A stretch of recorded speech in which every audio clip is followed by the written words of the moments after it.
Hey everybody, it's Kneecap here, and in this video, I'll be going over the highlights of BlizzCon Online, at least from my perspective, and focusing, of course, on World of Warcraft, since that is what is relevant to this channel, although there were some cool things like on Diablo and stuff. And the things I'll be talking about are their classic presentation, the new tree mount, the cinematic reveal, and then one specific thing that they talked about that I thought was very important. So let's go ahead first and talk about the classic presentation. So I do not play classic. I did play vanilla WoW, but I do not play classic at all. I got up to like in the 40s before I gave up.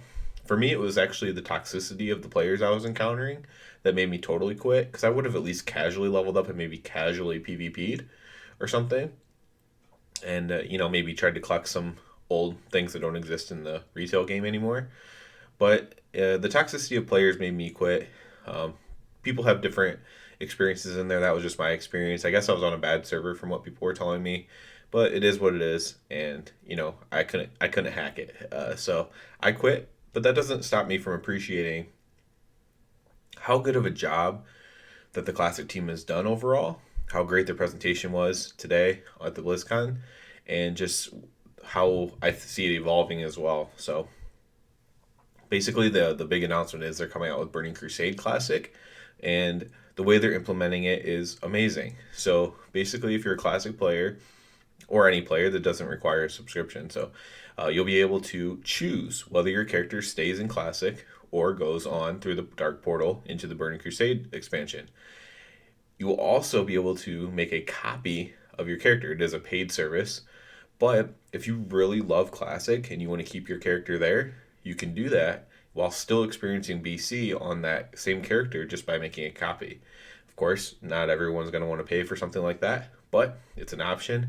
And I think it would have been a very popular option if it would have happened, however many years ago it was now, 15, whatever years ago it was, when BC first came out. So I think that's an amazing thing. They're also allowing people to do one free boost per account to 58, which will help people if they do want to come back for BC. Maybe they didn't like Classic. Maybe like me, they didn't ever got to 60. Maybe they even stopped lower, like at level 20. They want to use a 58 boost and then play at 60. That's great. I think they've done a great job keeping everything to period, like the way it was back in the day as possible, while changing things that the community agrees to change on.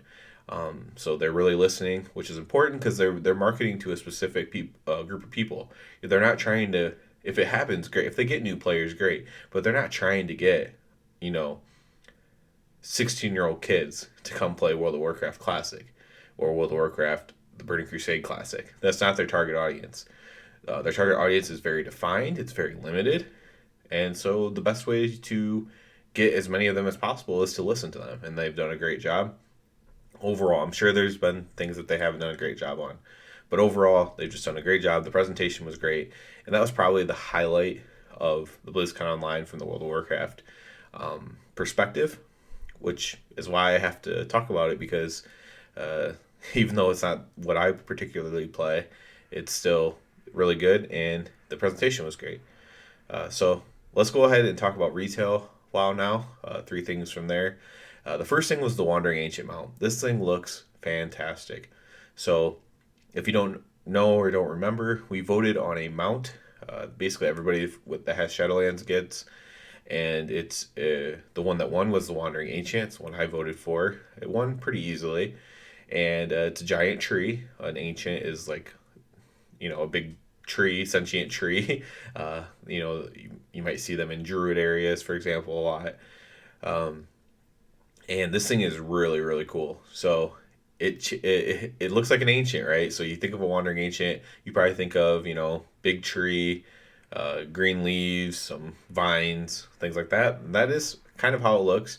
Obviously, it looks a little bit more high definition than the old tree ancients that are in the game. But the really cool thing about this one is the foliage actually changes based on the season. So in like the winter, it's pink and whitish, just so that way it doesn't have no leaves on it whatsoever. Kind of think of the way seasons work in Ardenwald with all that stuff. And but the coolest one for me was the fall with the leaves changing in orange. It looks really cool to me. and this will probably be my go-to ground mount for quite a while, at the very least on my alts, if not on my main, because it's just a really cool mount. They also went into detail showing how they developed it, and you see why, at least to me, someone who's a little bit more understanding, you see why they maybe do recolor and reskins a lot, because it takes a lot of work to make them out, and they did a fantastic job though. So that was the only thing in chat that got all love. There's, chat can be a toxic place, right? Any stream chat. This is on. I don't know about Twitch, but on YouTube chat, I mean Twitch is toxic too, but on YouTube chat, the only thing that got pure love was the Wandering Ancient mount. Just love across the board, all hearts, all. Oh my God, love, all hearts everywhere. Just great. So great job to them for creating such a good mount. Good job for the community for voting on the correct mount. Enough of you voting on the correct amount at least, and yeah, uh, that was probably the highlight for me since I don't play classic. Was getting to see this mount and just being pumped to eventually get it. The next thing is the cinematic. So the cinematic reveal for the patch is essentially, spoiler alert, Anduin kind of becomes the Lich King ish, or at least a version of it. He's a vessel, but I guess that's what Arthas was as well. So he ends up killing the Archon, which is the leader of the Kyrian Covenant, the head of Bastion, the whole zone, and he kills that.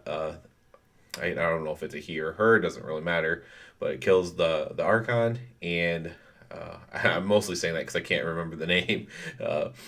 Kills the Archon, and thus gets a key fragment or something like that, to if the jailer gets all of them, gets to leave the maw. So Anduin does that. The highlight of the cinematic to me was actually Uther's passing. Uther is in like house arrest, I guess you call it, because he's not really in jail, by the Kyrian. And as Arthas walks by him, he like puts his hand on his heart, like giving respect to the King of Stormwind, which I thought was really cool. Just that he would notice that a little bit. He's like, "What the heck?" and like remembering his past life. So I thought that was pretty cool as well. So I don't necessarily like that I am Kyrian on my main, so I don't necessarily like that the Archon was killed. But overall, was a cool cinematic. If you're okay with the whole storyline of Anduin becoming a Lich King type figure and Sylvanas becoming a raid boss, then you probably really like the cinematic. If you hate that stuff, then you're probably like, "Oh, I hate the cinematic." So pretty simple there. The last thing I wanted to talk about was something important when Iron Hazakosis got to talk finally. He was really bringing up a lot of how much this expansion was shaped by feedback from the players compared to some past expansions, and how they are constantly going to be looking to improve things based on the feedback now because it's been so successful. And they really are looking at Classic too from that perspective. Like, we're doing what they want in Classic and it's working great. So we should be just keep doing what people want us to do and it'll work. And that's their thoughts, and it's probably a pretty good thought overall. You have to be careful who you listen to though, which is important. So that was a big thing that he talked about. He talked about putting things in beta longer, like they did for Shadowlands. They talked about, I think they really need to emphasize people playing on the PTR more. I'm guessing they don't because maybe they have like a server size issue or something like that for the PTR. I'm not sure, but they'll just need to expand it or figure something out on that, because I don't know why else they don't push it more than what they do. Like, it should be literally something you can download and sign up for all on the Battle.net app. Like, you should be able to just do it from there. You shouldn't have to go to the website and do everything that you have to do to get on the PTR the first time. So if they did that, I think more people would play it, and that would help in the feedback. So if you're listening to this from Blizzard, if you want more people to give feedback, maybe think about just making it easy to do from the Battle.net app itself. That would be great. But in general, it's great news from them. I will say, you can't always just listen to the community, because the community for the longest time probably started in Legion, I guess, maybe, but definitely in BFA. were mocking how much loot was everywhere. Everyone got full epics, and it's not fun, and it's not worth anything anymore. So what they did in Shadowlands was is they completely nerfed how much loot you get, and now everybody hates it. And so the truth is, people do like getting a lot of loot, and it doesn't take away from the value of it. I was never against it personally. Um, Sometimes I think people complain just to complain, and it sounds nice to say in a way, right? It does kind of sound nice to say, well, you didn't, it's so easy to get loot.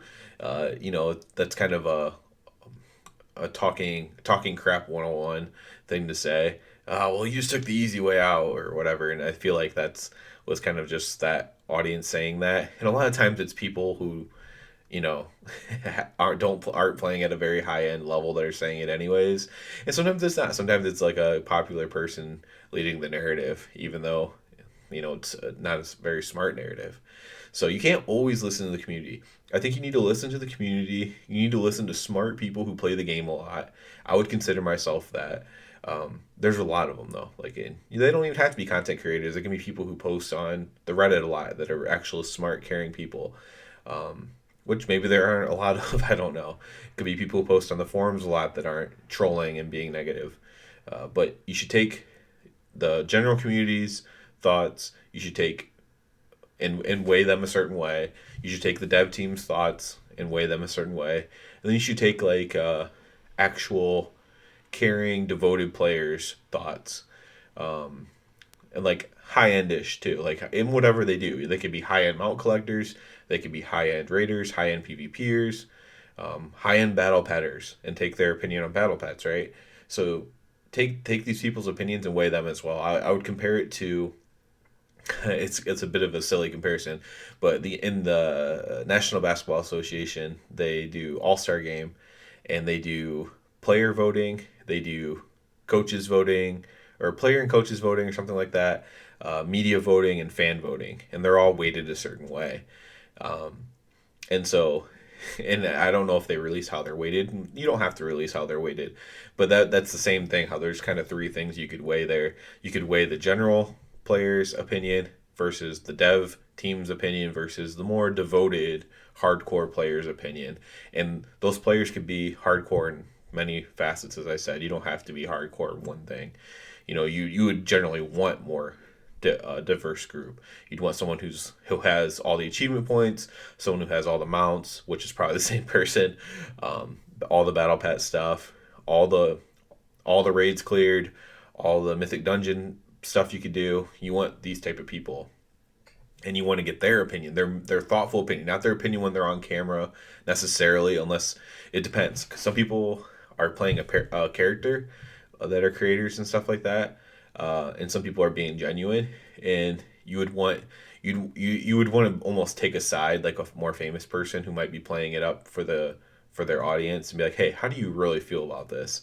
Because we really want your opinion on it, and that could be valuable. So that's where I hope that they would go in the future with that. That way that they're still listening to people and still making good changes, but they don't have to make these big swings and misses, like reducing the loot table so much that the community was actually calling for. They don't like it afterwards, but they were calling for it. The general community was. So that's about it for this. A little bit longer than I thought, considering not much happened. But yeah, as always, I do ask you to subscribe to the channel because it helps me out so much. And other than that, everybody, have a good one.